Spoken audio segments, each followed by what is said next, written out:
Welcome back to Chad's Adventures, or I should say Chad's Spook Adventures tonight. Follow along, Leslie and I are going to be taking a Westfield haunted Underground Railroad tour, and that was kind of sad. I could almost didn't get it out right. It's a mouthful. It really is. So it starts a little bit. We're going to wait here just for a little while, and then we'll play the camera again when it comes back on a little bit later. So please come along and join us if you dare. We'll see you then.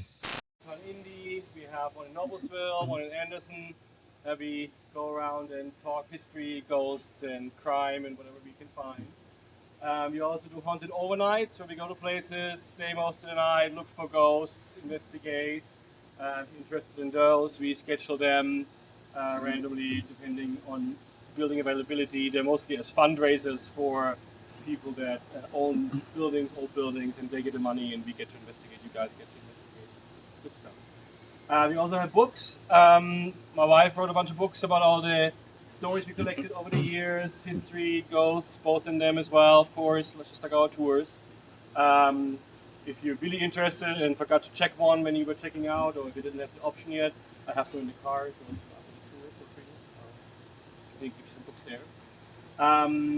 In general, our ghost walk will last about hour 45 minutes, maybe 2 hours, depending how fast we walk, how much I talk, how many questions you have. Please ask questions if you like. If you can wait until I'm done with my current story and we're getting ready to go to our next stop, that might be a good time to ask questions.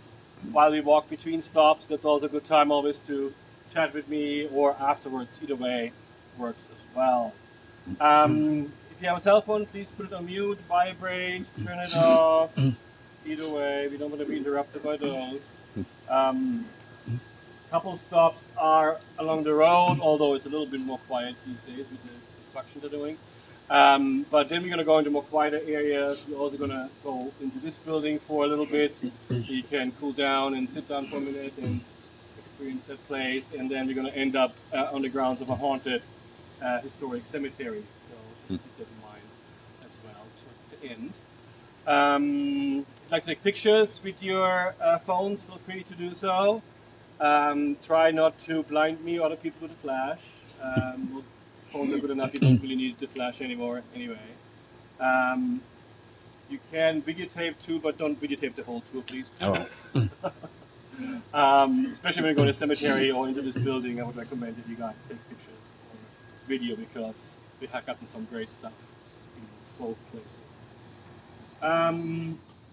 In general, thank you, AC.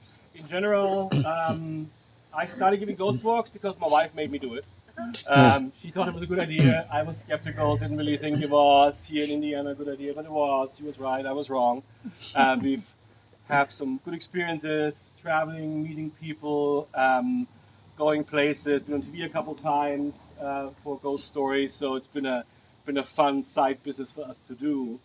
Met some really cool people over the years. Today is the anniversary of the Lizzie Borden, the Borden family murders. I don't know if you heard about those in Fall River, Massachusetts, and somebody posted a picture of a new coffee shop that opened right next to it. And we investigated the murder house years ago, and my wife wrote a book about, a coloring book about the murders. And they had that coloring book in the coffee shop, and we saw it on Facebook. It was really cool to see that it was right there with everything.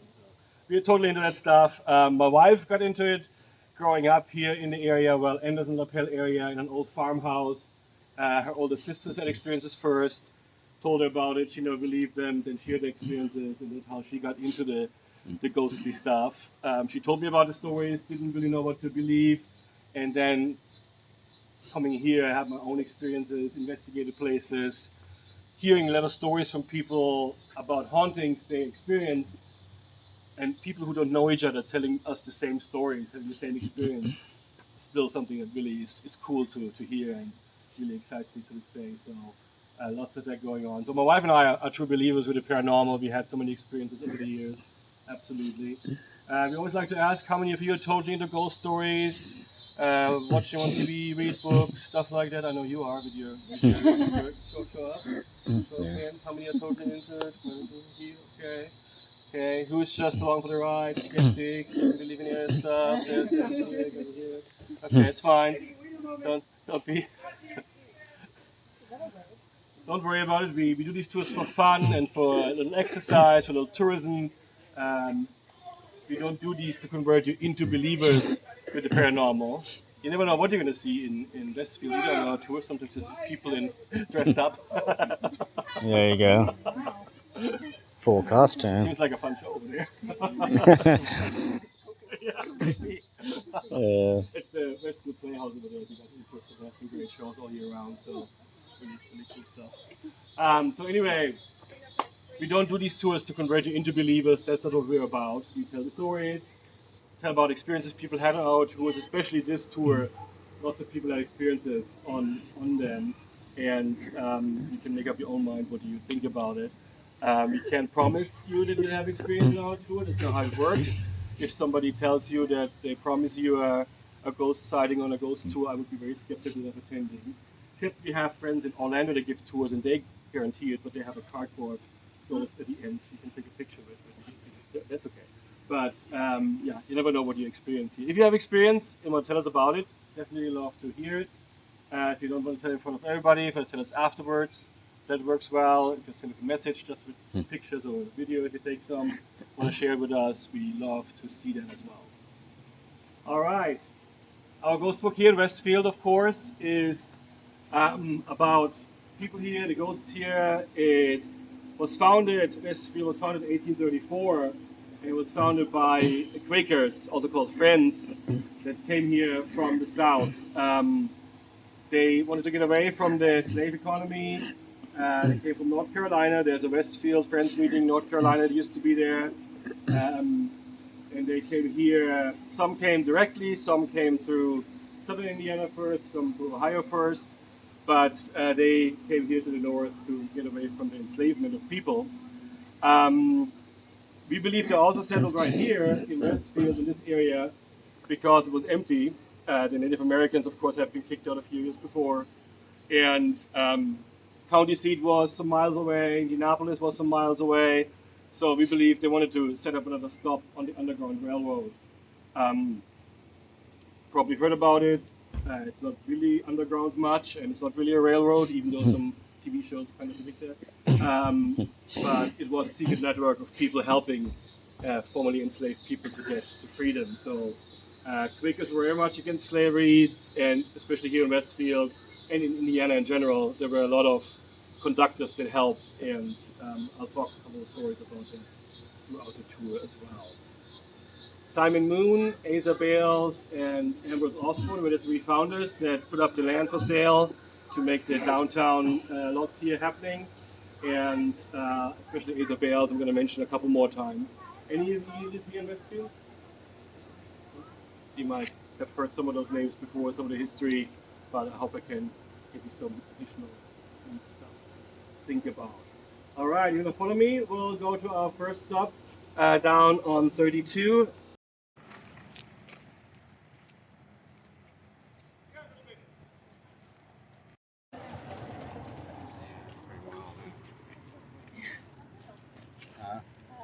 Kind of wild, ain't it? Basement, some friends of ours actually saw children appear from under the ground, just appear to them, which was the first sighting like that they ever had. Upstairs, a psychic friend of ours made contact with the pharmacist who was in there in the 1870s and actually realized used it quite a bit. In the 1970s, it was clear that it was going to be too small, with Westfield growing already back then, but not as much as now. So they made a deal with the town of Westfield, back then it was still a town, and the town took this over for their office space, and here of course the meeting room for the town council, city council now, and the church built a new building in the back of the parking lot. We'll see later when we walk towards the cemetery. So it's been a town building all these years, and we got very many stories about things happening in here over the years. We used to be not able to go inside, but a few years ago, 6, 7 years ago now, the city allowed us to come in here during our tours, which we appreciate a lot. But we heard stories from way before. We spent a lot of time in this building because the historical society that we volunteer for sometimes has meetings in here in the evenings. So we've been here in the evenings and we heard stories from people working here as well about hauntings. Um, One of the early stories that we heard was that people coming here in the morning, working, there was a desk behind the wall there too, and they told us that especially some people that were new to the building, had just started working for the city or for the chamber was in that area too for a while, um, they would hear voices here early in the morning, like somebody was having a meeting. And why would have somebody have a meeting at 7:30 in the morning here? That doesn't make sense. So one of the people who had experience came up here to look, and as soon as they got to the doorway, the voices stopped, and there was nobody in here having a meeting. And for one guy, it actually happened several times. He went back to his desk, he heard the voices again, came up here, nobody here. And other people told him, yeah, it does happen, that you can hear them, and sometimes you can hear the words pretty clearly too, and it sounds like the old kind of English art though, whatever. So like they would speak back in the day. We got a call from a friend of ours who was working in this building on Friday evening, and she was standing at her desk in the back, looking out over the parking lot. Over the desk is the big window she had there, and all of a sudden, in the reflection of the window, she saw something behind her, and it was a typical white kind of floating ghost. And so she turned around real quick to look, and there was nothing there. And so she called us, and because she knew what we do with the ghosts, and she said, yeah, I just saw that here. And we were out of town, we couldn't come over or anything at that time, but we had a meeting here in this building the Tuesday after. So we said, why don't we do a little informal investigation of your desk after the meeting, and that's what we did that Tuesday. And Nicole and her were over there, had a tape recorder, old tape kind of thing, and asking questions, and in between taking breaks to hear if there were any answers, EVPs. And when she played it back, she asked who's there to talk to our friend here, and it sounded like somebody saying, "It's me," like, "Duh, it's me, you should know." And our friend said it sounded just like Camilla Ellen Axelrod, the Camilla that I mentioned earlier, who had the hair salon. She lived here all her life. Her parents, I believe, did too in the area. If somebody lived here for 30 years, they were still transient to her. But they knew her very well. They were really friendly with her.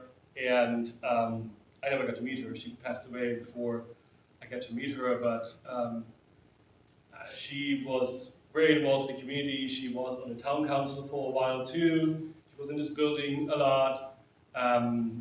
She had her hair salon over there where I pointed at, and next to it there was a residential home. It's a very old residential home as well that she lived in, that was originally built by the Pfaff family, which were Wesleyan Methodists that were also involved in the Underground Railroad. There are hiding spaces in there too. So she was very involved in the history. She had a ton of items that she gave to our friend and her husband to hold for when the museum was opened. And to have that experience here in 2005, I think it was, it kind of kicked us in the butt to get started with the museum. And the museum did open in 2007, first in the old fire station down the road, and then moved in here in 2017. And still, the artifacts that Camilla gave the Historical Society and Museum the largest number of artifacts that any has donated. So that's pretty cool that she's so represented still. And possibly also still around in this building, as our friend experienced. A lot of other experiences here as well. As I mentioned in the beginning, we couldn't go into this building, so we told the stories out there. And the second Halloween we gave this tour, we had a very big group that Halloween, and half the group came together, and they were all dressed up for Halloween, which is fine, we sometimes do that too. But then we noticed that some of them had like blinking Coors Light beer necklaces on, and that's when we realized, oh no, they're drunk. And so half the group that came was pretty drunk. But then we gave a flashlight for everybody too, and we stopped doing that too then because they showed the flashlight in the residential homes that we walked by and all that stuff. So that was our experience. That's why we have now the rules that if you're drunk, we can pick you off. But Nicole told the stories here, and then told them they could come up on that handicap ramp there that's over there to look through the windows. Back then they didn't have the curtains drawn all the time. So people looked up here through the windows, and Nicole was walking on the sidewalk. Behind her was a guy from the drunken part of the group who said he was the very skeptic one, but he had a big flashlight, and he showed the flashlight through the window, shining against this wall over there, and Nicole saw something there against the wall, and she told him, "Could you put your flashlight back to this window?" And he said, "You saw it too, didn't you?" And she didn't want to admit to the drunken skeptic what she saw, so she asked him, "What did you see?" Turns out they saw the same thing.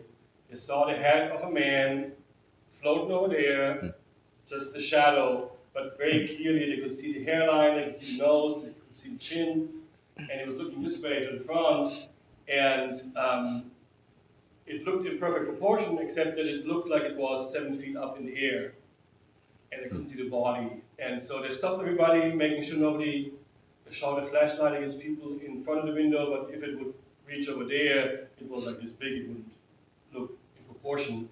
And the people who were noticing that they saw something asked Nicole and the other guy, "Hey, can we see it too? Can we see it too?" It doesn't work that way. Can make into politics. But the guy who had saw the two with Nicole, he shook her hand after the tour, and he was very sober. And he said, "I will never look at this the same way again," because he was really shocked by what he saw there. We had other experiences here during tours. We had a kid on our tour. It was his birthday, I think 12-year-old boy who wanted a tour for his birthday. And he and his mom were on the tour, and we told the stories over there, walked up and down the ramp, down the stairs.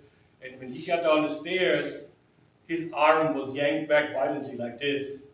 And he looked back who was behind him, and the next person behind him was my wife, the tour guide, and she was at the top of the stairs. She couldn't have reached him. But he asked anyway, "Did you just pull my arm?" And Nicole said, "No, I didn't. We don't touch our customers." And he yelled out, "Mom, Mom, physical contact." He was so excited to have physical contact on the ghost tour that he wanted for his birthday. So he was really, really happy about that. Another guy had experience here that wasn't so happy about it. It was a private group that we gave, a private group tour for a singles group that came here. And Nicole and I were giving the tour, and I was telling most of the stories, and she was kind of herding them along. And in the back of the group, she met a guy who was very much into the ghosts and was talking with her the whole time between stops. And he was very much into the whole paranormal stuff. We looked through the windows over there back then, we looked through the door, and then he and a lot of people went down that handicapped ramp over there and walked to our next stop. And when they were walking, Nicole again and him in the back of the group, he said, "My arm hurts." And he pulled up his sleeve, Nicole shone a flashlight on his arm, and he had scratch marks on his arm, 3 or 4 scratches with blood coming out. It was that deep. And his soul, it just locked us at 10 o'clock. But have me jumping there for a minute. But yeah, his demeanor totally changed. He was not talkative anymore. He didn't want to talk about anything anymore. His friends on the tour noticed and tried to talk to him. He didn't talk. They tried to talk to Nicole and said, "Well, it's his story to tell." We offered to him to come back here after the tour to see if there's any nails sticking out or any bushes with thorns over there that would cause those scratches, but he declined. After the tour was over, he went right to his car, drove away, didn't even say goodbye to his friends, and was gone. There's probably some security video footage of Nicole and I rubbing our arms over the walls and bushes over there to see if there was anything there. We couldn't find anything that could have caused those scratches, so that was still only paranormal that could explain it over there. Since we've been coming in this building, we had some things happening as well, not just the door locking, but we also heard footsteps, especially behind me on the little ramp over there too. There's another handicap ramp. And my wife was typing in the code one time when somebody was standing over her shoulder looking in here, and he thought he saw somebody standing over there on that ramp. And Nicole said, "Well, why don't we come in, I'll tell the stories, and then we're going to check the area out to see where the person would have stood, that you could have seen him from over there." So Nicole stood on the ramp, the guy was at the door checking out where she had to stand, and it was summer. She had shorts on, and all of a sudden she felt fingers going up her leg, her calf, up her thigh, and she decided she stood there long enough and left pretty quickly. But yeah, something is going on over there in that area as well. So if you want to take some pictures, take some video, feel free to do so before we head out here in a second. Can walk around for free. The building next door, the old log cabin, is a pretty cool place too. If you want to check it out sometime, the museum is open Saturdays 10 to 2, and they can open the museum, the log cabin for you too. The log cabin actually came from the east side of Westfield, where they're doing construction, and it was inside an old barn, even older log cabin, and it was really close to where our friend Lorenda from the dance studio lives, and she's also a psychic. So she actually had the builders of the log cabin in her basement appearing on video calls. So the Barker's family seems to be in her basement occasionally.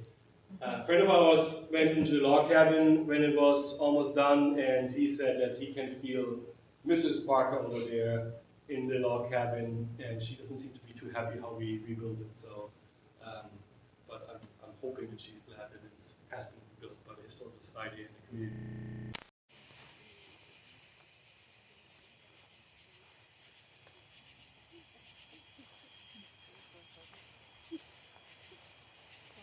Mm-hmm.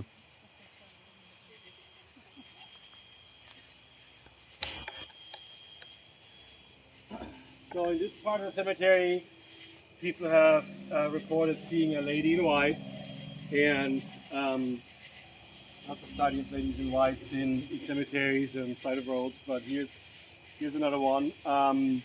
When we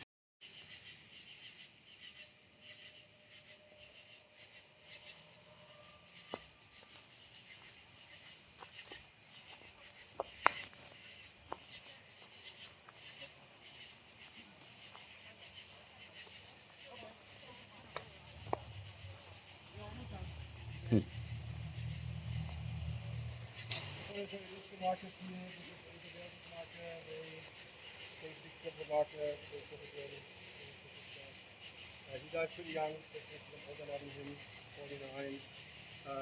There was a cholera epidemic that came through. Okay, well, welcome back. That was the conclusion. We couldn't film it all. Of course, that would have been too long of video. That would have been almost 2 hours of video, Right, and a lot was dark, couldn't really see. But we had a good time.